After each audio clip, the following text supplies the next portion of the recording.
Nous te psalmodions, nous te célébrons ce matin. Nous te prions, Père, pour que tu nous parles. Et que, Seigneur, ton message passe. Que cela pénètre les cœurs. Et cela apporte un changement. Et que la gloire te revienne. Bénis ce moment, Seigneur. S'il te plaît, saisis-toi de moi. J'ai besoin de ta grâce pour communiquer la vie à ton peuple. Au nom de Jésus. Amen. Eh bien, nous ouvrons nos Bibles dans Actes 2, 1 à 4, un passage que nous connaissons. Ensuite, nous lisons Actes 7, 37 à 38. J'ai lu pour nous tous.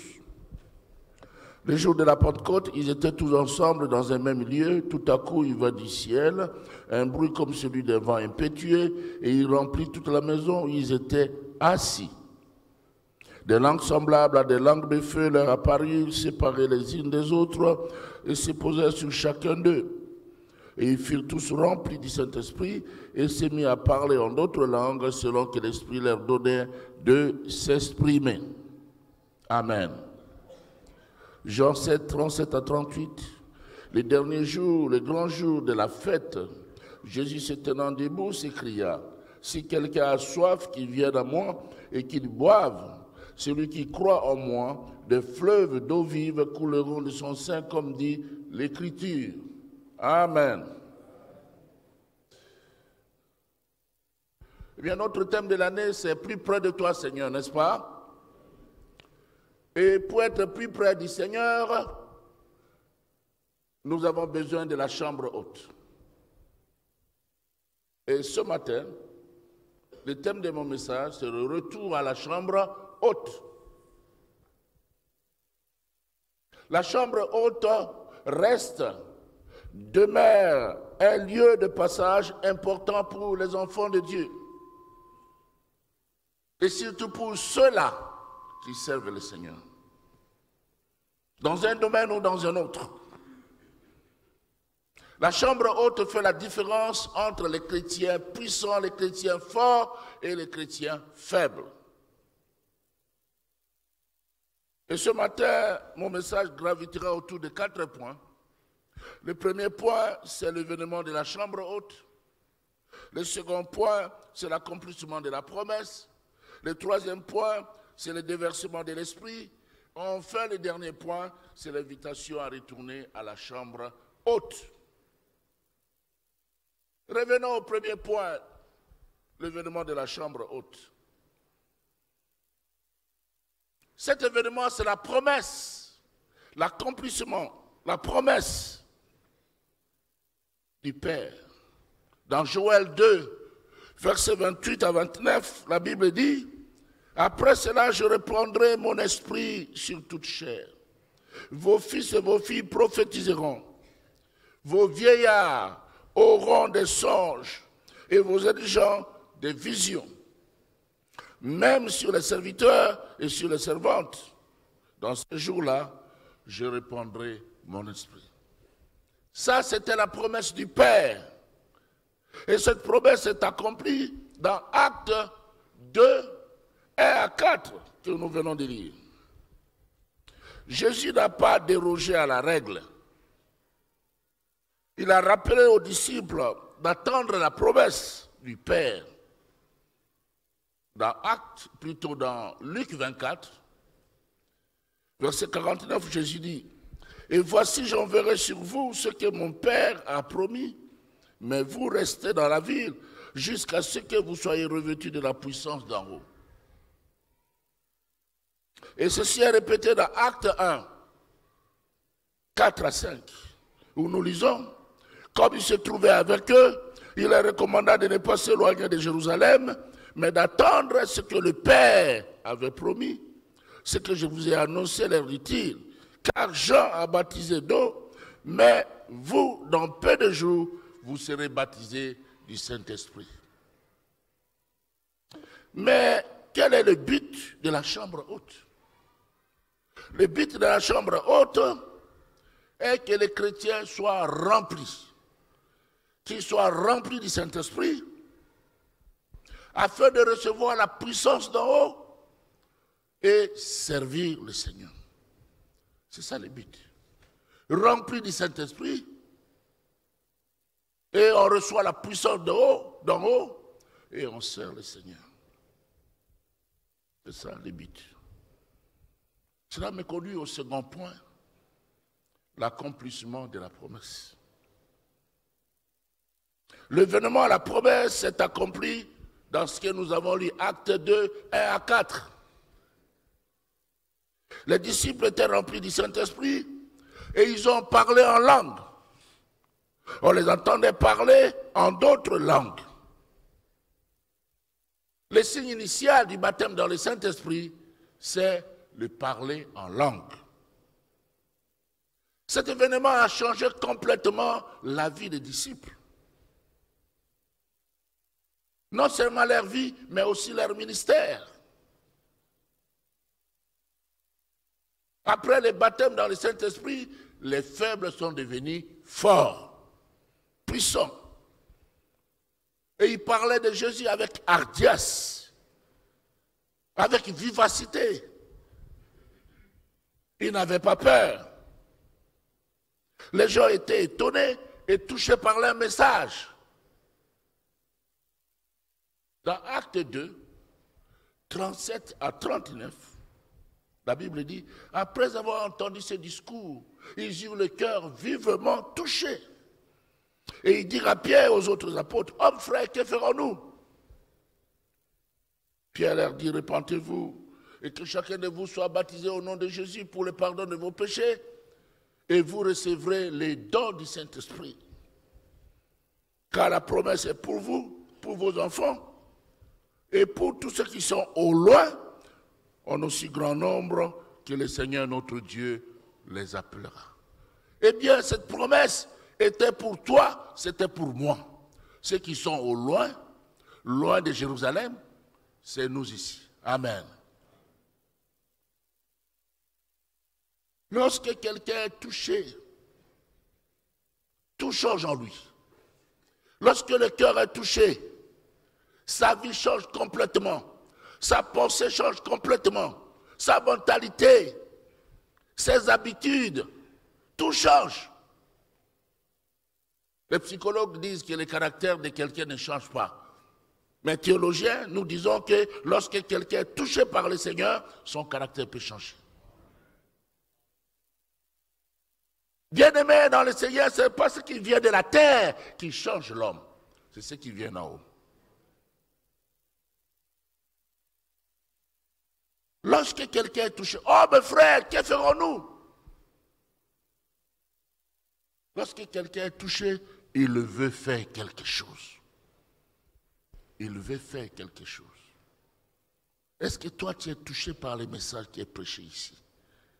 Et si tu es touché, qu'est-ce que tu fais? Oh mes frères, que ferons-nous? Et comme j'ai l'habitude de dire, lorsqu'on est touché, on veut faire quelque chose. On veut travailler pour Dieu.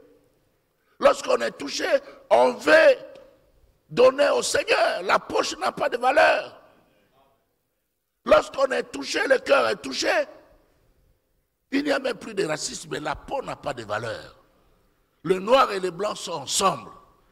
L'illettré et l'intellectuel sont ensemble. On est une famille. On réalise qu'on est la famille des enfants de Dieu. Lorsque le cœur est touché, tout change en nous.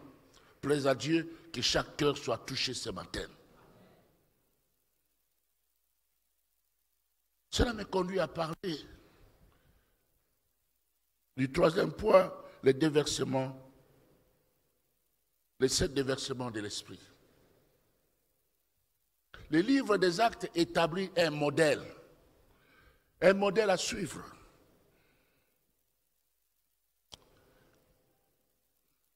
Nous avons Actes 2, 1 à 4, c'est le déversement. Le premier déversement de l'Église. Là, alors qu'il priait, le feu est descendu. Ce feu s'est divisé. ce feu s'est posé sur chacun d'eux. Après, le feu a disparu, c'était dans le cœur. Ils ont commencé à parler de nouvelles langues. Ils ont commencé à étonner les gens. Les choses ont changé dans leur vie. Ça, c'est le premier déversement. Ils ont parlé en langue. Le second déversement, c'est dans Acte 4, 31. Quand ils eurent prié, les lieux où ils étaient assemblés trembla. Et ils furent tous remplis du Saint-Esprit. Et ils annonçaient la parole de Dieu avec assurance. Ça, c'est le second déversement. Il y avait des persécutions. Ils avaient des problèmes. Mais ils n'ont pas cherché l'oncle. Ils n'ont pas cherché la tante. Ils n'ont pas cherché les grands frères. Ils ont cherché Dieu. Et Dieu a envoyé ce qui réconforte. Il a envoyé ce qui change. Il a envoyé ce qui transforme nos vies. Il a envoyé celui qui nous donne la force, le courage. Ils n'ont pas dit, Seigneur, tue nos ennemis. Mais Seigneur, étends ta main. Pour qu'ils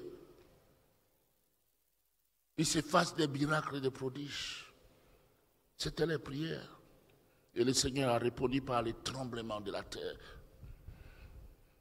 Le troisième, c'est à Samarie. Dans Acte 8, 14 à 17.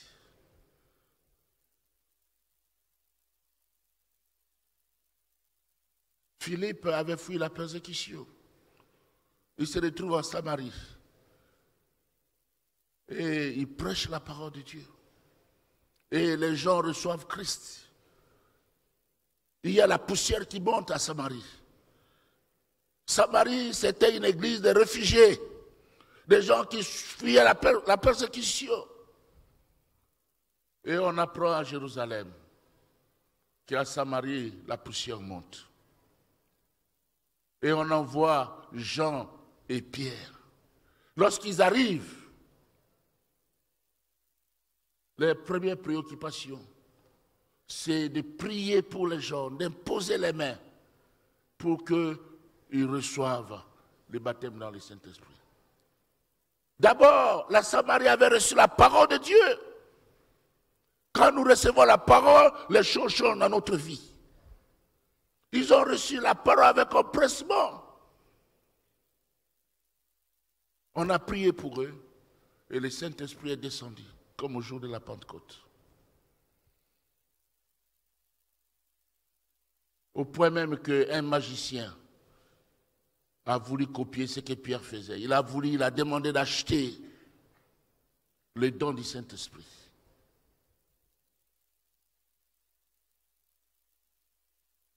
Mais cela n'a pas été possible. L'autre déversement, après la Samarie, le quatrième, c'est à Damas. C'est avec Paul.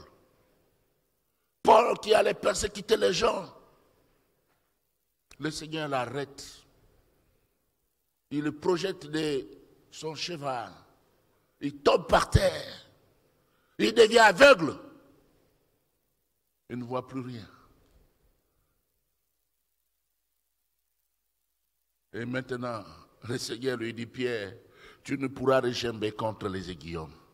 Alléluia. Tu es ici dans cette salle.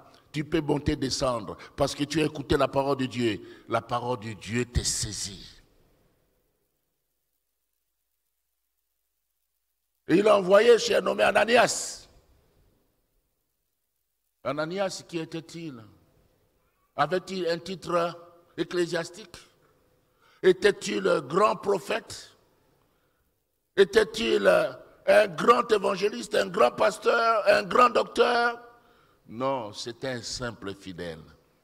Dieu connaît même les simples fidèles.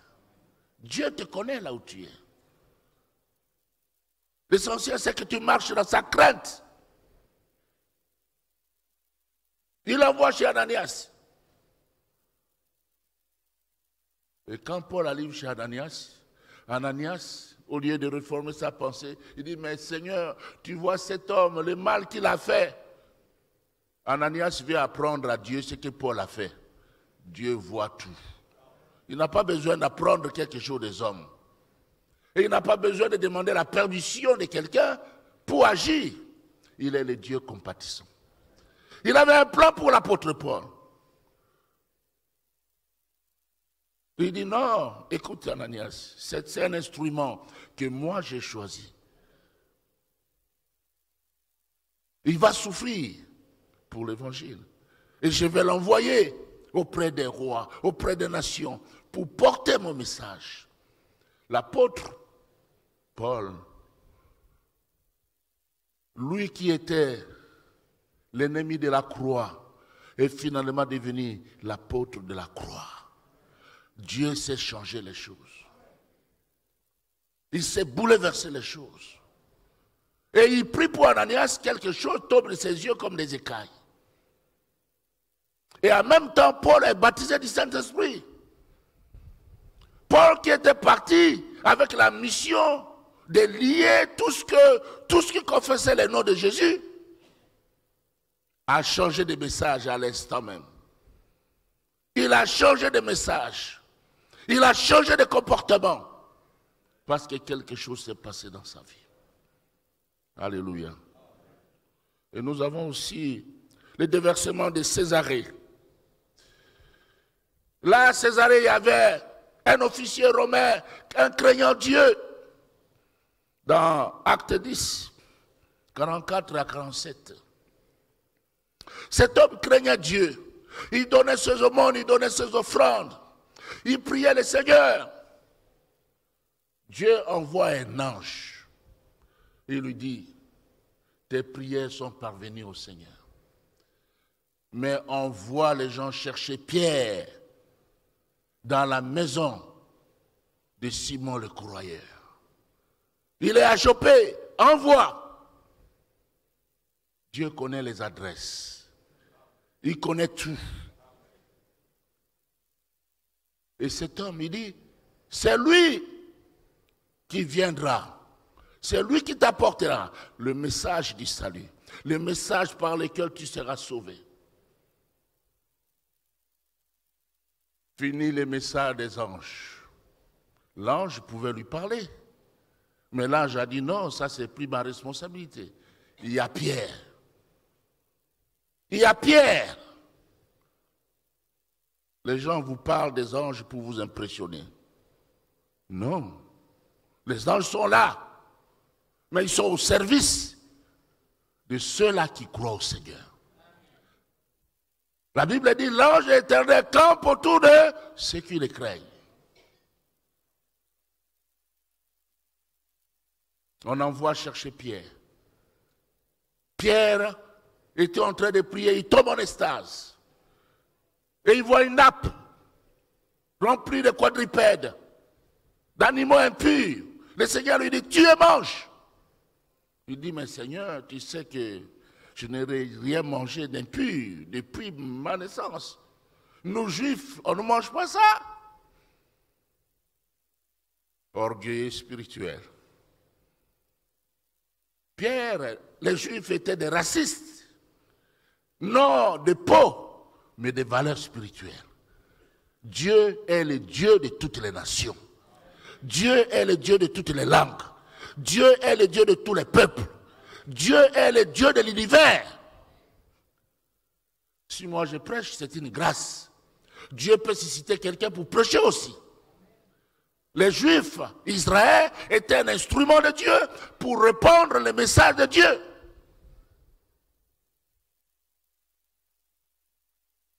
Et finalement, Dieu lui dit, écoute, ce que moi je déclare, plus personne n'a le droit de le déclarer impur. Et après ce moment, on lui dit, écoute, il y a des gens qui t'attendent. Des gens qui viennent de chez Corneille. Et il est parti. Quand il arrive chez Corneille, il prêche le message comme au jour de la Pentecôte. Qu'est-ce qui se passe-t-il? Les mêmes réactions. Les gens sont baptisés du Saint-Esprit alors qu'ils n'avaient même pas reçu le baptême d'eau. Est-ce que quelqu'un peut être rempli du Saint-Esprit sans passer par le baptême d'eau? J'ai dit oui. Ça s'est passé dans la maison de Corneille. Il a réuni tous les siens, tous ses collaborateurs, toute sa famille. Quand on est sauvé, on cherche à ce que les nôtres soient sauvés. On ne peut pas être sauvé seul. Ah, est allié comment? C'est ton frère, c'est ta soeur, c'est ta maman, c'est ton père. Le salut est individuel, bien sûr, mais nous devons faire en sorte que ceux qui nous entourent soient sauvés. Si la Bible dit, crois et tu seras sauvé, toi et ta famille, c'est parce que c'est pas automatique, c'est parce que tu vas parler à ta famille. Si tu ne parles pas à ta famille ne sera pas sauvée. Corneille a réuni tout le monde. Pierre a commencé à prêcher. Alors qu'il prêchait, n'avait même pas fini, le Saint-Esprit se met en danse. Les gens sont baptisés du Saint-Esprit. Pierre regarde, il dit, mais ils sont passés par la même expérience que nous. Allons-nous leur refuser le baptême d'eau? Et ces gens furent baptisés d'eau. Et il y a aussi l'autre déversement, c'est à Antioche. Acte 13, 1 à 4. C'était une église spéciale, l'église d'Antioche. Il y avait des prophètes, des docteurs. Et dans une église, il y a des prophètes, il y a des docteurs, les pasteurs ne manquent pas. Une église avec plusieurs sphères de ministère. Une église qui était une église multiraciale. On parle de Manahem, on parle de Paul, on parle de Cyrus de Cyrène.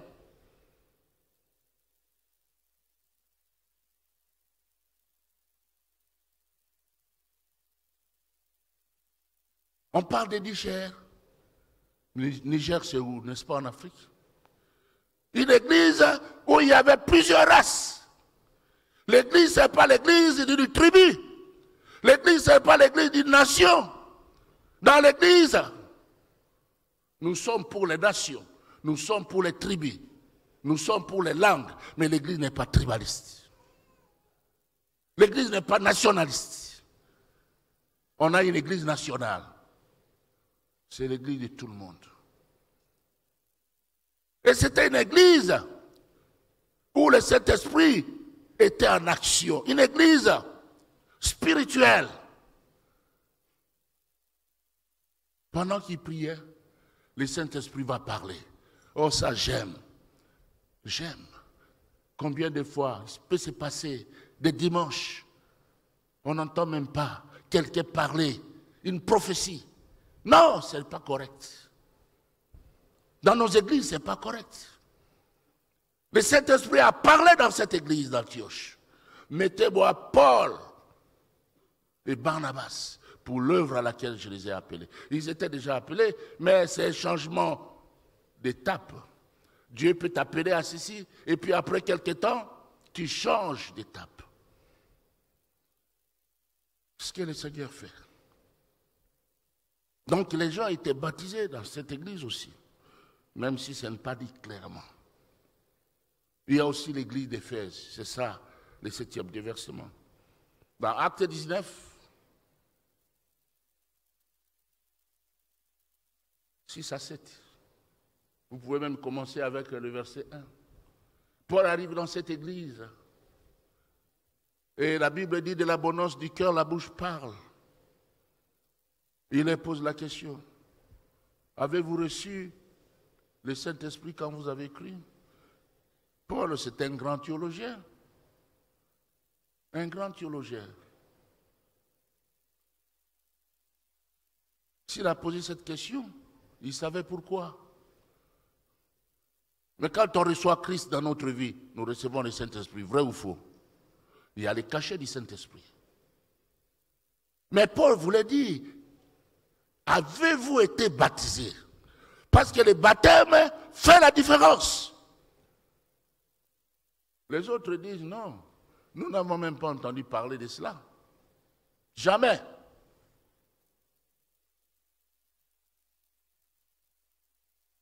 Et il passe à une autre question. Quel baptême avez-vous reçu? Ils ont dit le baptême des gens, qui consistait seulement à la repentance. Et il les a baptisés du baptême de Jésus-Christ, qui englobe la repentance, mais qui signifie aussi la mort et la résurrection de Christ. Et après cela, Paul a prié pour ces Éphésiens. C'était une église de 12 personnes seulement. Vous voyez, les églises comme ça qui ne croissent pas, ce sont des églises à problème. 12 personnes. Quand les autres veulent venir, ils sont des batoto bandaki. Nous, on a commencé, nous. Vous, Jésus? Hein? Non, non. Non. L'église est pour tout le monde. L'église ne croissait pas. C'était un club. Mais quand ils ont été baptisés du Saint-Esprit, Paul les a amenés dans une église, dans une école dénommée Tyrannis, où ils sont passés 2 ans, le baptême dans le Saint-Esprit, et puis une formation solide qui met l'accent sur le ministère. C'est une bombe. Les étudiants de Paul ont embrasé toute l'Asie. Ils étaient remplis du Saint-Esprit et ils avaient la connaissance de la doctrine. Alléluia. Ça, c'est le dernier du versement. Et cela me conduit au dernier point, l'invitation à retourner à la chambre haute. Dans Jean 7, 37 à 38, nous l'avons lu. Jésus a dit, si quelqu'un a soif, qu'il vienne à moi et qu'il boive. Celui qui croit en moi, des fleuves d'eau vive couleront de son sein, comme dit l'Écriture. En disant cela, bien-aimé dans le Seigneur, Jésus proclame qu'il est le fournisseur des âmes assoiffées, le pourvoyeur des esprits altérés. Il nous invite à partager ses grâces, ses bénédictions. Il nous invite à obtenir assistance auprès de lui. Malheureusement, plusieurs ne se rendent même pas compte de leurs besoins, ni de leur vide interne. En lançant cet appel, Jésus montre qu'il est le seul capable d'étancher notre soif. Nous vivons dans le monde où les gens ont soif. Soif de la vraie paix. Soif de la joie. Une joie qui n'est pas produite par l'alcool ou par le sexe. Les gens ont soif du repos. Repos même quand il y a des troubles. Les gens ont soif de la vie de qualité. Pas aujourd'hui malade, demain malade, l'autre jour malade. On a besoin d'une vie de qualité. Dieu n'a pas demandé que tous nous soyons riches matériellement. Mais si on est riche spirituellement, on peut manger son pondou, on peut manger son piodi avec du foufou, et on aura meilleur en bon pain. Et les gens diront, il est béni. Effectivement, tu es béni, non par ce qui est matériel, mais par ce qui est spirituel. Les gens ont soif. Et pour combler ce soif qu'il y a dans le cœur, des gens boivent à des puits infectés, à des citernes crevassées qui ne retiennent pas l'eau. Dans Jérémie 2, 13, Dieu dit, « Car mon peuple a commis un double péché. Ils m'ont abandonné, moi qui suis une source d'eau vive, pour se creuser des citernes crevassées qui ne retiennent pas l'eau. » Bien-aimés dans le Seigneur, c'est en Jésus seul que nos besoins sont satisfaits. Et pour cela, il nous invite à venir boire à sa source. Si nous répondons à cette invitation, des fleuves d'eau vive jailliront de notre sein. Des fleuves d'eau vive ici peuvent être interprétés comme diverses grâces de l'Esprit.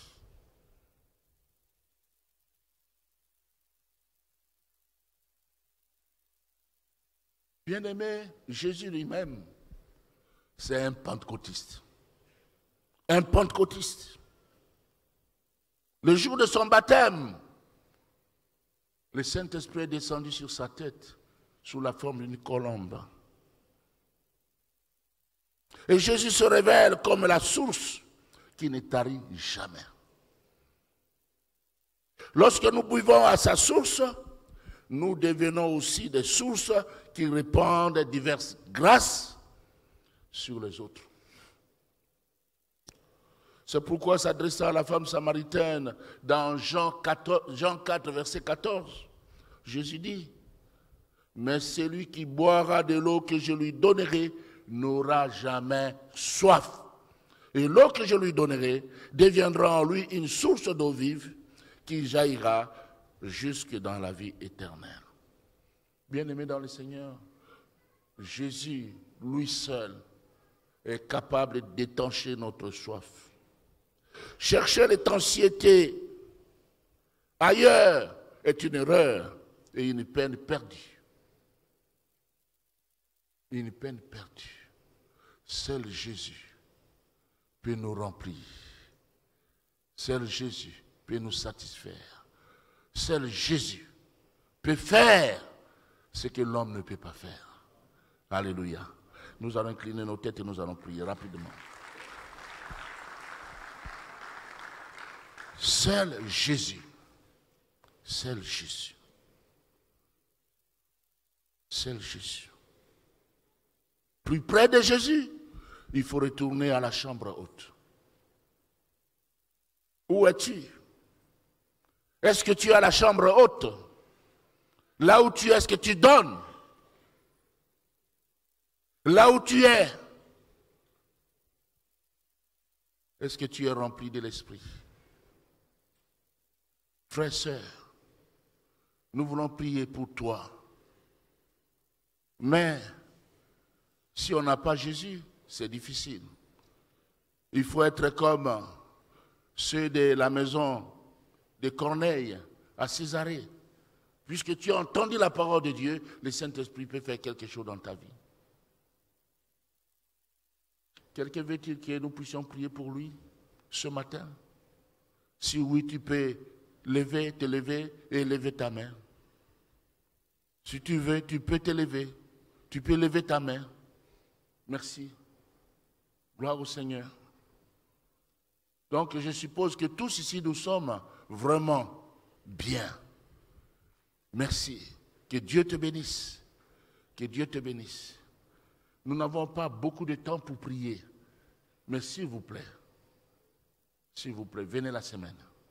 Nous allons prier pour vous. Nous allons prier pour que le Saint-Esprit fasse son travail dans votre vie. Et à la Sainte Seine, on n'a pas beaucoup de temps avec les 3 cultes. Nous voulons prier pour vous. Papa Ernest, venez.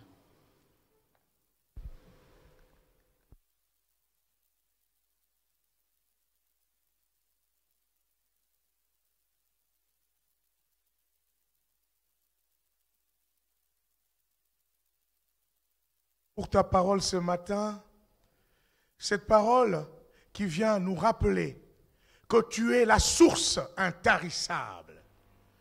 Merci parce que le bien-aimé et nous-mêmes, Seigneur, nous venons auprès de ta source ce matin, oui, en voyant l'importance d'être dans la chambre haute. Ô Saint-Esprit, prends-nous en charge pour que nous ne puissions pas défaillir quant à notre foi. oui. Merci de bénir ce moment et de bénir le peuple, et surtout bénir ton serviteur, oui, qui nous a encore parlé de l'importance d'être près de toi et toujours soupirer après le Saint-Esprit. Alléluia. Amen. Amen. Vous pouvez reprendre vos places.